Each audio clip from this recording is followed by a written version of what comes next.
দিনদারি আছে, এরপরে যদি সুন্দরী হয় আলহামদুলিল্লাহ, সম্পদওয়ালা হয় আলহামদুলিল্লাহ, ক্ষমতাওয়ালা হয় আলহামদুলিল্লাহ, বংশমর্যাদা যদি ভালো হয় সুম্মা আলহামদুলিল্লাহ।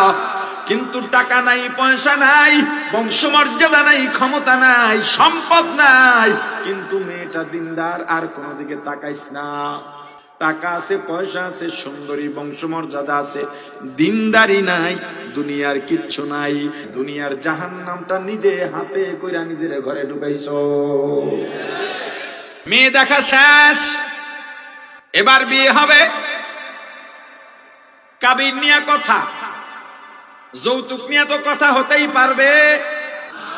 মেয়ের বাপে কয় ছেলের বাপের বেয়াই, সব তো ঠিক, আপনাদের চাওয়া পাওয়া কি, আস্তাগফিরুল্লাহ, নাউজুবিল্লাহ, বেয়াই আপনার সাথে সম্পর্কই হবে না, সব বাদ। আপনি আমার যৌতুকের প্রস্তাব দিতেছেন, আমার আবার দাবি দেওয়া। আমি পবিত্র ভূমি পাড়াই আইছি মিয়া, বাইতুল্লাহ জিয়ারত করেছি, আমার রাসূলের রওজায় সালাম দিয়েছি, আপনি আমার যৌতুকের কথা কোন? আপনার মেয়ের আপনি কি দেবেন এটা আপনার ব্যাপার।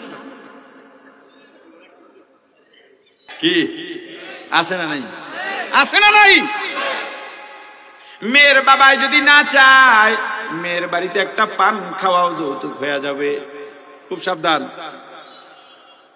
ছেলের বাড়িতে 100 জন যাবেন, 500 জন যাবেন, ছেলের বাবাকে আমরা ছেলে পক্ষ, আমরা যাবো 1000, সবগুলা যৌতুকের আওতায়।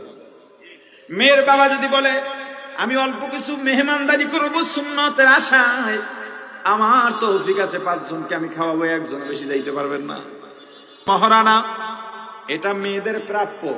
মহারানা নির্ধারণ হবে কিসের উপর? ছেলে যা আয় করে, ছেলের সামর্থ্যে যা আছে, অথবা বাবা ছেলেকে যা দান করবেন দেওয়ার জন্য, বাবা আমি তোমাকে 20,000 টাকা দেবো, এর বেশি পারবো না। তখন ছেলে বলবে আমি মহারানা 10,000 বা 20,000ই দিতে পারবো। কয় মহারানা হোক 10,000 আমরা মানলাম, কাবিন হবে 10 লাখ।